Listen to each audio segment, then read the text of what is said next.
Hello દોસ્તો, જય માતાજી. તો જુઓ, મેં અહીંયા આગળ મેથી, કલોંજી અને ચોખા એની પેસ્ટ બનાવી છે. હવે એની અંદર આપણે એલોવેરા નાખવાનું છે અને આ એરંડલનું તેલ થોડું નાખવાનું છે. આ બધાને મિક્સ કરવાનું છે અને હવે આપણે જોઈશું આપણા વાળ પર આ પેસ્ટ લગાવશું. હેલો દોસ્તો, તો જુઓ, મેં તમને જે બતાવ્યું હતું એની પેસ્ટ અહીંયા બનીને તૈયાર છે. હવે હું મારા વાળ પર અપ્લાય કરીશ અને તમને દેખાડીશ ચોખાનું પાણી, કલોંજી અને મેથી. આ રીતની પેસ્ટ બની છે. તો હવે આપણે આપણા વાળમાં લગાવશું, કારણ કે મારા વાળ બહુ ઉતરે છે.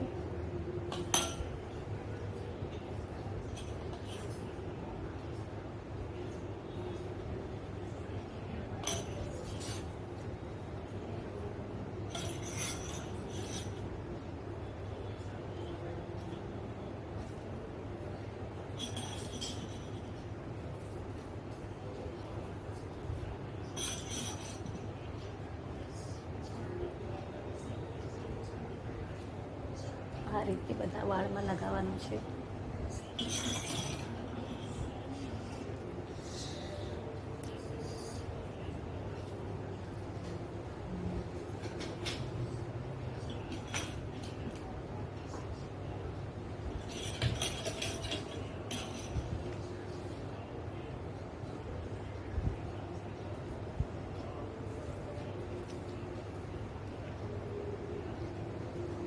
ચોમાસામાં વાળ રફ બી બહુ થઈ જાય છે અને વાળ તૂટે બી છે.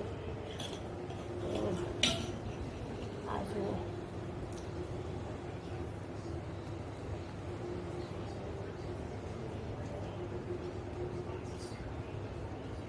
બધા વાળમાં વ્યવસ્થિત લગાવવાનું છે.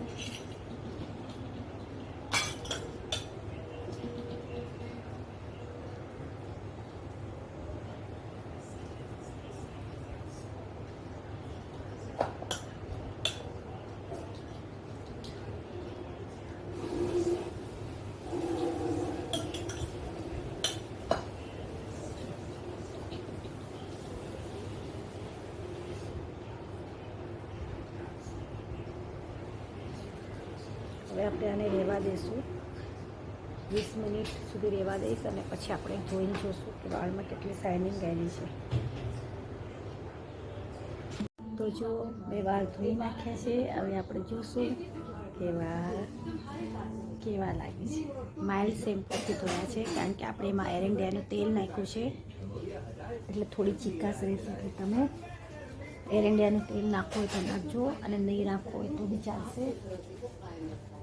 અને એરંડિયાનું તેલથી વાળ સ્મૂથ રહેશે. તો મેં જો આ રીતે વાળ ધોઈ નાખ્યા છે અને જે પણ મને તેલ નાખવાના લાગે છે પણ મારા વાળ જુઓ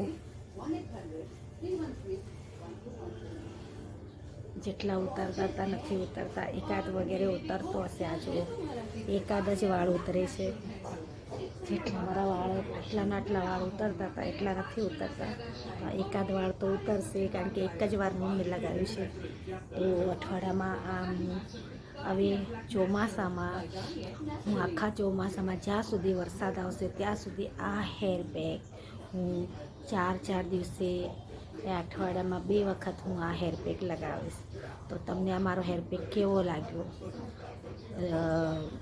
કહેજો મને જરૂરથી, કારણ કે વાળ છે આપણા, વાળ જ નહીં રહે તો આપણો ચહેરો ને બધું શું કામનું. તો વાળ માટે બહુ જ જરૂરી છે મેથી અને કલોંજી, કાંદાના કાળા બિયા, એ બહુ ઉપયોગી છે. અગર તમે આવી રીતે હેર પેક બનાવવામાં તમને ટાઈમ લાગતો હોય તો એના પાણીથી હેરમાં સ્પ્રે કરો, કે જેને કરેથી વાળ પાછા આવે નાના અને વાળ ઉતરવાના બંધ થાય. માતાજી મિત્ર.